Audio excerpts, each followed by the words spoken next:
ഇവിടം വരെ വരണം. അപ്പോൾ നല്ല ഒരു ദിവസം ഒരു വൈകിട്ട് സമയമായിരിക്കുക. രാവിലെ നടക്കാൻ പറ്റാത്തതുകൊണ്ട് വൈകിട്ടാണ് നമ്മുടെ നടത്തം. ഓക്കെ, ഞാൻ ഇന്നലെ ഞാൻ പറഞ്ഞറിയാവോ, സ്വാമി വിവേകാനന്ദന്റെ 4 പുസ്തകങ്ങളും അദ്ദേഹത്തിന്റെ ഒരു സ്പീച്ചും ചിക്കാഗോയിൽ 1893 നടത്തിയത്. ഇങ്ങനെ 5 പുസ്തകങ്ങളാണ് അദ്ദേഹത്തിൻ്റെതുള്ളത്. അതിൽ ഞാൻ വ്യക്തമായി നിങ്ങളോട് പറയുകയും ചെയ്തു. പറഞ്ഞ പുസ്തകം ഏതൊക്കെയാണെന്നാ പറഞ്ഞേ? രാജയോഗവും കർമ്മയോഗവും. രാജയോഗവും കർമ്മയോഗവും. രാജയോഗം എന്ന് പറയുന്നത് നിങ്ങളുടെ സക്സസിനെ പറ്റി പറയുന്നതും, കർമ്മം നിങ്ങൾ രാജയോഗത്തിലേക്ക്, അതായത് നിങ്ങൾ വിജയിക്കാൻ വേണ്ടി ചെയ്യേണ്ട കർമ്മവും. അതിനകത്ത് നമ്മൾ വ്യക്തമായി നിങ്ങൾക്ക് മനസ്സിലാക്കേണ്ട കുറെ പോയിന്റ്സ് പറഞ്ഞു തന്നു. ഇനിയെന്ന് അദ്ദേഹം പറയുന്നതെന്ന് പറഞ്ഞാൽ ഈ കർമ്മയോഗവും രാജയോഗവും ഒക്കെ പ്രധാനപ്പെട്ട ഒരു ഭാഗമായി വരുന്നത് എവിടാന്നറിയാമോ? നിങ്ങളുടെ അറിവിനെ ബേസ് ചെയ്തുകൊണ്ടാണ്. അപ്പൊ അതാണ് പറയുന്നത്. എന്താണ് ജ്ഞാനയോഗം എന്ന് പറയുന്നത്? എന്തോ ജ്ഞാനയോഗം. അപ്പൊ ജ്ഞാനയോഗം എന്താണ്? ആ ഒരു പുസ്തകത്തിൽ അദ്ദേഹം എന്താണ് പറയുന്നതെന്നാണ് ഞാൻ ഇന്ന് പറയുന്നത്. അതോടൊപ്പം തന്നെ ഒരു പോയിന്റ് കൂടെ ഉണ്ട്, ഭക്തിയോഗം. അപ്പം ജ്ഞാനയോഗവും ഭക്തിയോഗവും പറയും. അതോടൊപ്പം തന്നെ അദ്ദേഹത്തിന്റെ ചിക്കാഗോ പ്രസംഗം കൂടി ഉൾപ്പെടുത്തിയിട്ടുള്ള ഈ 5 എണ്ണത്തിലെയും പ്രധാനപ്പെട്ട പോയിന്റ് അദ്ദേഹം ഉദ്ദേശിക്കുന്ന കാര്യങ്ങളോട് പറയുമ്പോൾ ഈ നിങ്ങൾ 4 പുസ്തകങ്ങളെ പറ്റിയുള്ള അതിന്റെ ശാംശീകരണം അല്ലെന്നുണ്ടെങ്കിൽ അതിന്റെ കണ്ടന്റ് നിങ്ങൾ പഠിച്ചിരിക്കും. അപ്പൊ നിങ്ങൾക്ക് എവിടെങ്കിലും സംസാരിക്കുമ്പോൾ ഇത് കോട്ട് ചെയ്യാൻ പറ്റും. 4 പുസ്തകങ്ങളുടെ പേര് പറയാം, അദ്ദേഹത്തിന്റെ പേര് പറയാം, അദ്ദേഹം പറഞ്ഞ കാര്യങ്ങൾ പറയാം. പ്രത്യേകിച്ച് അദ്ദേഹം പറഞ്ഞ ഈ പറയുന്ന രാജയോഗവും ഒക്കെ വളരെയേറെ ഇമ്പോർട്ടൻസ് ഉള്ള ഒരു സംഭവങ്ങളാണ്. ഐഡിയ കിട്ടിയോ? അപ്പൊ അതിനകത്താണ് അദ്ദേഹം ഏകാഗ്രതയെ പറ്റി പറഞ്ഞത്. നിങ്ങൾ ജീവിതത്തിൽ വിജയിക്കണം, അതിന് മെഡിറ്റേഷനെ പറ്റി സംസാരിച്ചു. ഒക്കെ അതിനെപ്പറ്റി അത് ഓരോ പ്രവൃത്തിയും ഓരോ സ്വഭാവങ്ങളെ രൂപീകരിക്കുന്നു എന്നൊക്കെ അദ്ദേഹം പറഞ്ഞതും, നന്മ ചെയ്യാൻ മറക്കരുതെന്നൊക്കെ കർമ്മങ്ങളിലൂടെ പറഞ്ഞു. നമ്മൾ കർമ്മം ചെയ്യുമ്പോൾ ആ കർമ്മങ്ങളിലൊക്കെ എന്തുണ്ടാവണം? ഒരു നന്മ ഉണ്ടാകണം എന്നൊക്കെ പറഞ്ഞത് അതിനകത്താണ്. ഇന്ന് ഞാൻ അദ്ദേഹത്തിന്റെ ഒരു 3ാമത്തെ പുസ്തകം പറയുന്ന ഏതാന്ന് ചോദിച്ചാൽ ആ പുസ്തകത്തിന്റെ പേരാണ് ജ്ഞാനയോഗം എന്ന് പറയുന്നത്.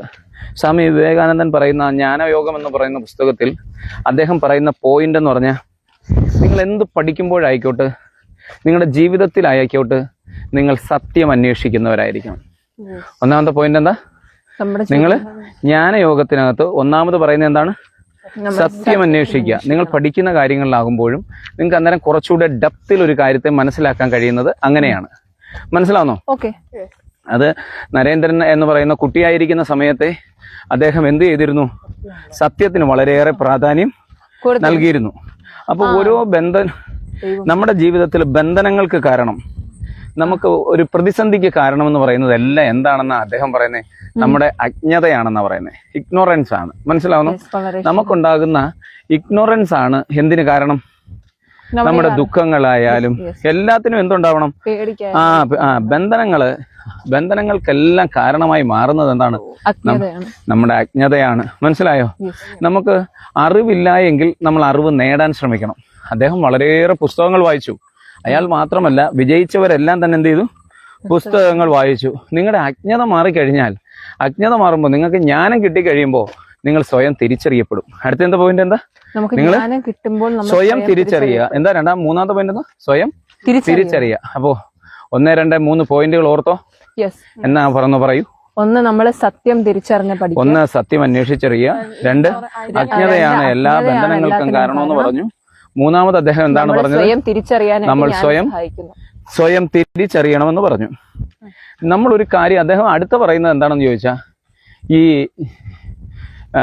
ജ്ഞാന യോഗത്തിലൂടെ അദ്ദേഹം പറയുന്ന ആ പുസ്തകത്തിൽ അദ്ദേഹം പറയുന്ന വേറൊരു പോയിന്റ് എന്താണെന്ന് ചോദിച്ചാൽ, നിങ്ങളുടെ തീരുമാനങ്ങൾ എടുക്കുന്നത് വിവേകത്തോടെയാണെന്ന് പറഞ്ഞിട്ട് അതിനകത്ത് നിങ്ങൾ സ്വയം തിരിച്ചറിയണം. എന്തോ നിങ്ങൾ പറഞ്ഞേ?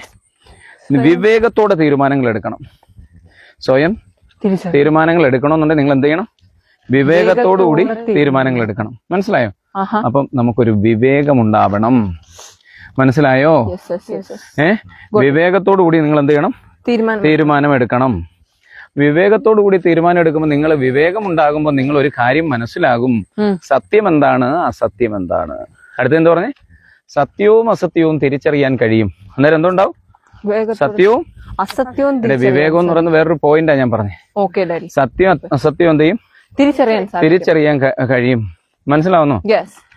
എന്നിട്ട് അടുത്ത അയാൾ പറഞ്ഞൊരു പോയിന്റ് എന്താണെന്ന് വെച്ചാൽ ഈ ഭയവും ദുഃഖവും എല്ലാം അജ്ഞതയിൽ നിന്ന് വരുന്നതാ. അദ്ദേഹം അടുത്ത ജ്ഞാനയോഗം എന്ന് പറഞ്ഞ പുസ്തകത്തിൽ പറഞ്ഞ വേറൊരു പോയിന്റ് എന്തോ, ശരി, ഭയവും ദുഃഖവും ഒക്കെ ഈ അജ്ഞത കാരണം. നിങ്ങളുടെ അജ്ഞതയിൽ നിന്നാണ് എന്തുണ്ടാകുന്നത്?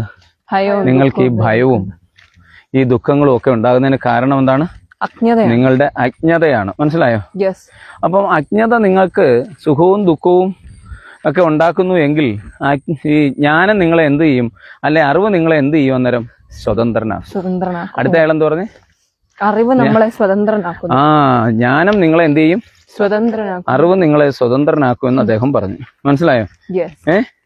അപ്പോ നമുക്ക് ലഭിക്കുന്ന ഒന്നാണ് ഈ ജ്ഞാനത്തിൽ നിന്ന് നമുക്ക് ലഭിക്കുന്ന ഒന്നാണ് ആത്മബോധം. എന്താ? ആത്മബോധം. അപ്പൊ ഇത്രയും പോയിന്റ്സ് പഠിക്കാമോ? ആത്മബോധമാണ് പരമമായ വിജയത്തിന്റെ കാരണം. ആത്മബോധമാണ് പരമമായ വിജയം. അപ്പൊ അയാളുടെ പുസ്തകത്തിൽ ഇത്രയും പോയിന്റ്സ് ആണ് ആ പുസ്തകത്തിൽ പറയുന്നത്.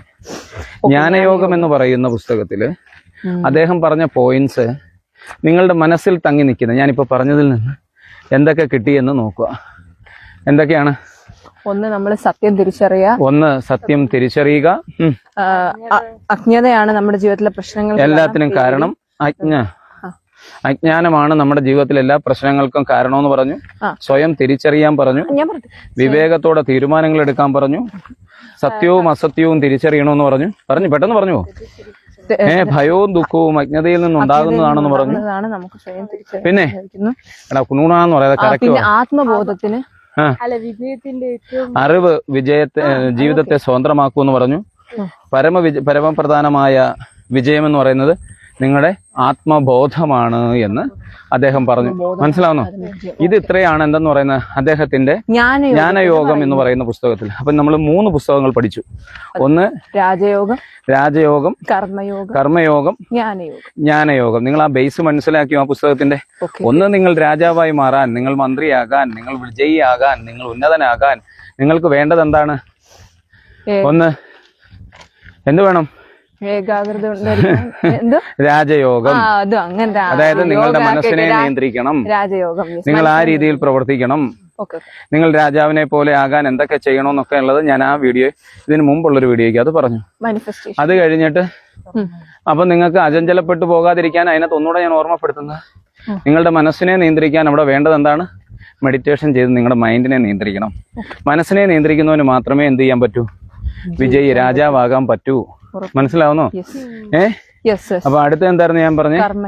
കർമ്മയോഗം. നിങ്ങളുടെ പ്രവൃത്തി എങ്ങനെ ആയിരിക്കണം? അത് നന്മ അനുസരിച്ചുള്ളതായിരിക്കണം, കൃത്യമായിട്ടുള്ളതായിരിക്കണം, ഹാർഡ് വർക്ക് ആയിരിക്കണം. ഒത്തിരി കാര്യങ്ങൾ ഞാൻ പറഞ്ഞു.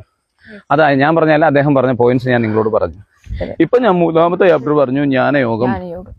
നിങ്ങളുടെ അജ്ഞത വെടിയണം, നിങ്ങളുടെ ആത്മബോധം വരണം, നിങ്ങൾക്ക് സത്യം ജയിക്കണം, ദുഃഖവും സത്യവും തിരിച്ചറിയണം.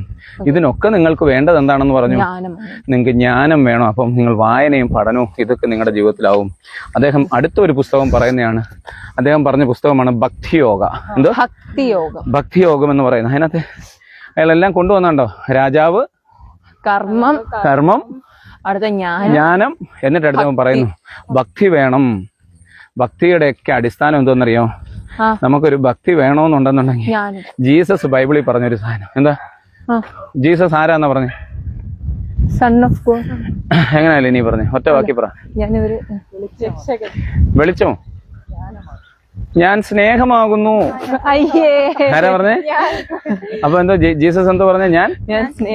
ഞാൻ സ്നേഹമാകുന്നു. അപ്പൊ ഒന്ന് പഠിച്ചോണം, സ്നേഹമാണ് ഏറ്റവും വലിയ ആത്മീയ ശക്തി. പഠിച്ചോ? അയൽക്കാരനെ നിന്നെ പോലെ സ്നേഹിക്കും. ബൈബിളിൽ ദൈവം യേശു പറഞ്ഞിരിക്കുന്നത് മൊത്തം അതുമായിട്ട് ബന്ധപ്പെട്ട ഉപമകൾ. സ്നേഹമാണ് സ്നേഹമാണ് അഖിലസാര മൊഴിയിൽ. സ്നേഹം മറ്റുള്ളവരെ സ്നേഹിക്കാൻ, പരസ്പരം സ്നേഹിക്കാൻ, നിന്നെ പോലെ കാണുവാൻ ഒക്കെ ബൈബിൾ പഠിപ്പിക്കുന്നതിന്റെ കാരണം ജീസസ് പറയുന്നു ഞാൻ സ്നേഹമാകുന്നു എന്ന് പറഞ്ഞാൽ, നിങ്ങൾ ഒരാളെ സ്നേഹിക്കുന്നു എന്ന് പറഞ്ഞാൽ നിങ്ങൾ യേശുവിനെ സ്നേഹിക്കുന്നു, ദൈവത്തെ സ്നേഹിക്കുന്നു. അപ്പൊ ഇവിടെയും ആദ്യം അയാൾ പറയുന്നത് എന്താണ്? സ്നേഹം എന്ന് പറയുന്നതാണ് ഏറ്റവും വലിയ ആത്മീയ ശക്തി. എന്തുവാ? നമുക്ക് ഒരു ആത്മാവിനെ സ്നേഹിക്കണമെന്നുണ്ടെങ്കിൽ, വേറൊരു വ്യക്തിയെ സ്നേഹിക്കണമെന്നുണ്ടെങ്കിലൊക്കെ നമുക്ക് എന്ത് വേണം? നമുക്ക് മറ്റൊരാളെ കൂടെ നിർത്തണമെങ്കിൽ നമുക്ക് സ്നേഹം വേണം. മനസ്സിലായോ? അന്നേരമാണ് നമ്മൾ ആ ആത്മാവിനെ കൂടെ നിർത്തുക. ഐഡിയ കിട്ടിയോ? അപ്പം നമുക്ക് ഈ സ്നേഹം അന്നേരം ഈ ഭക്തി ഉണ്ടെന്നുണ്ടെങ്കിൽ നമ്മുടെ വേറൊരു കാര്യം, നമുക്ക് ആലോചിച്ച് നോക്കിയേ, നമ്മൾ ഏതെങ്കിലും ഒരു ഒറ്റപ്പെട്ട ഒരു രാത്രി ഒറ്റപ്പെട്ടു പോകുമ്പോഴേ